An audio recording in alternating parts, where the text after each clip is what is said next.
ঈশিতা আগে আগে রোম থেকে বের হয়ে গেল। আজ ইরফানের সাথে কথা বলার সময় ঈশিতা একটুও কাঁদেনি, এমনকি ভয়ও পায়নি। ঈশিতার নিজের ভেতরে অনেকটা সাহস এসে গেছে। এখন সে সবার বিরুদ্ধতা করতে পারে, নিজেই নিজের জন্য লড়তে পারে। এই সাহসটা হয়তো ইয়াশকে পেয়েই হয়েছে। ইয়াশ ঈশিতার ভেতরে এই সাহসটা তৈরি করে দিয়েছে।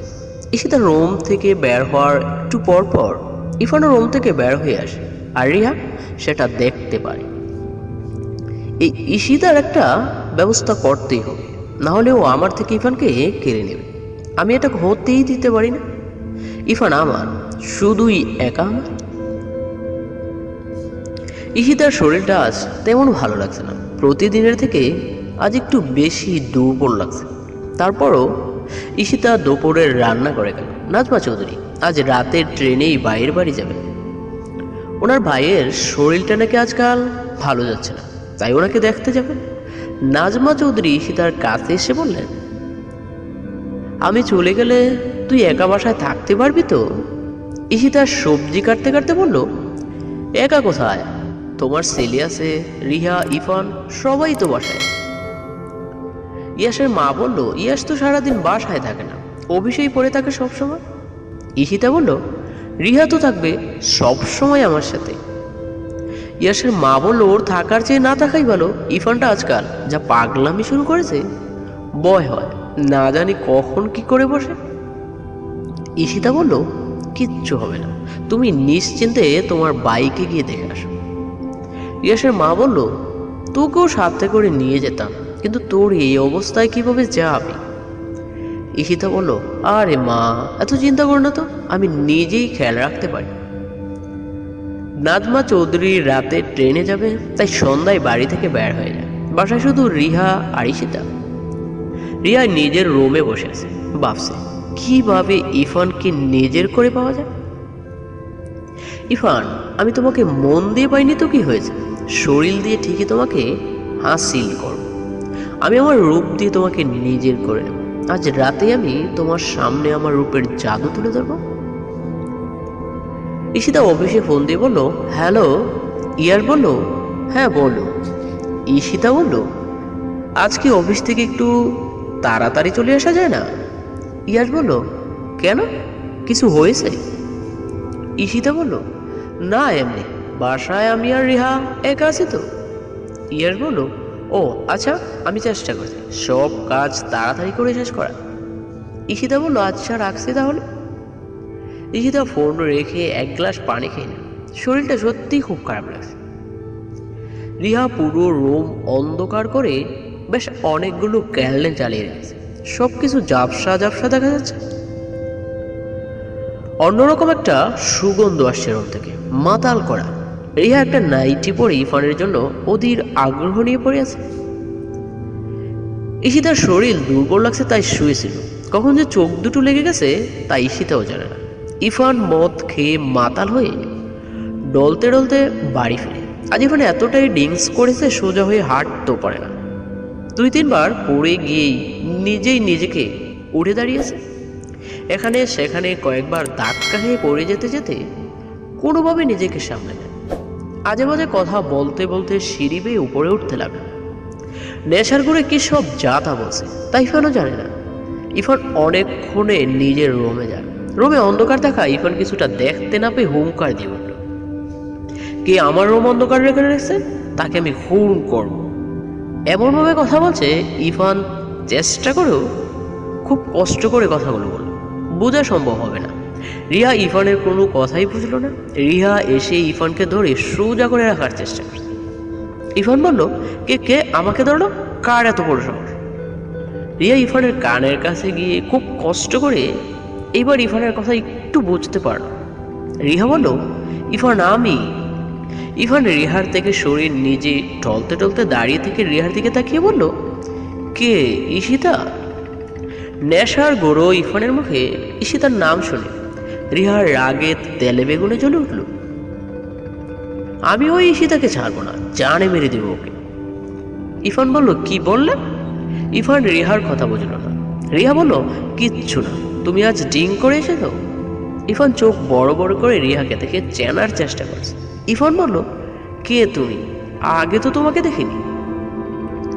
রিহা বলল, এত ডিং করো কেন? আমাকেও চিনতে পারছো না? রিহা কিরমির করে আস্তে করে বলল। ইভান হঠাৎ টাল সামলাতে না পেরে রিহার ওপরে পড়ে গেল। রিহা ইভানকে নিয়ে ফ্লোরে পড়ে গেল। ইভান উপরে আর রিহার নিচে পড়ে আছে। ঈশিতা, তুমি আমাকে। ইভান কথা শেষ করতে পারল না। তার আগেই রিয়া ইভানকে উপর থেকে সরিয়ে উঠে দাঁড়িয়ে ইভানকে তোলার চেষ্টা। রিয়া ইভানকে তুলে বেডে শুয়ে দিয়ে রুমের আলো জ্বালায়। ইভান মাতাল হয়ে বেগড়ি পড়িয়েছে। রিহার রাগে নিজের চুল ছিঁড়তে ইচ্ছে করছে।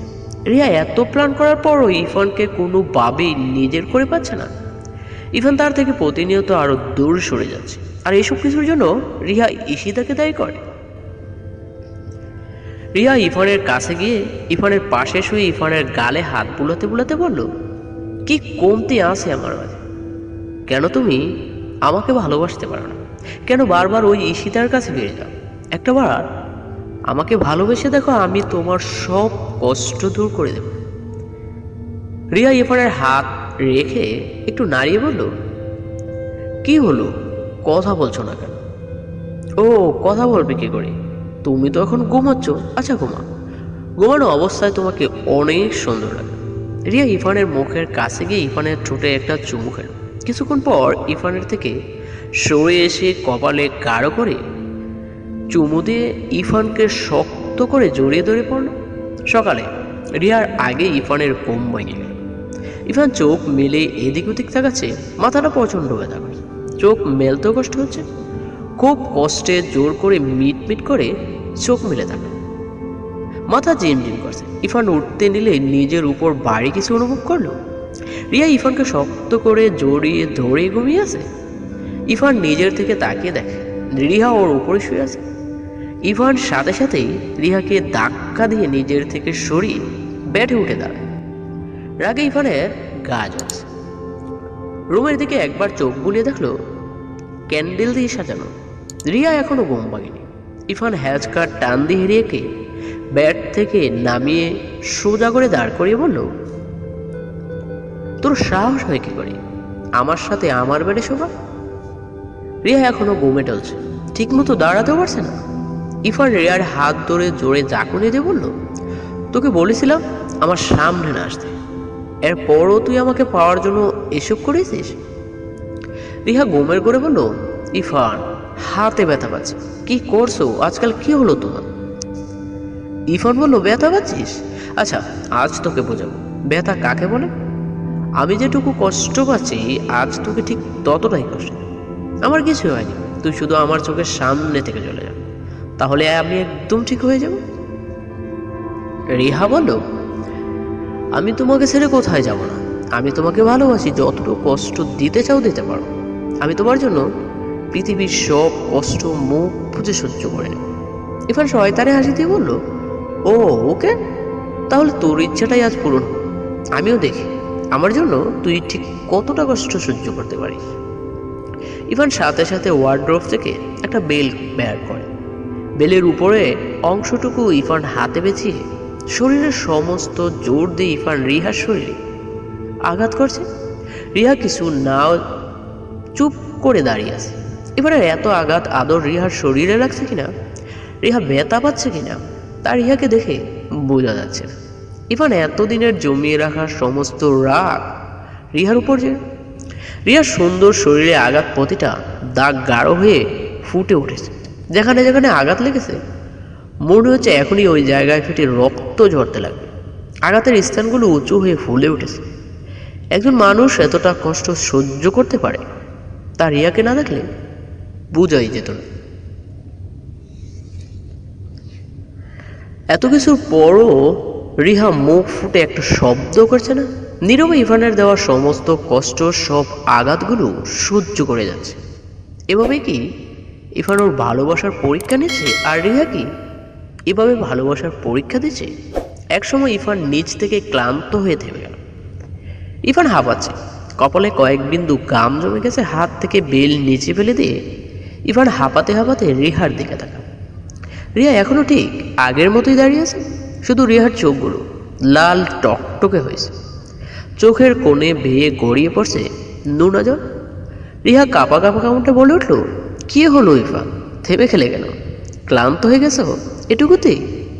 তুমি মারতে মারতে ক্লান্ত হয়ে গেলে কি হবে? দেখো, আমি কিন্তু মার খেতে খেতে এখনো ক্লান্ত হয়নি। তোমার যত কষ্ট আছে সব আমার উপর দিয়ে বের করে দাও। তোমার ভিতর লুকিয়ে রাখা কষ্টগুলো আমিও ভাগিদার হতে চাই।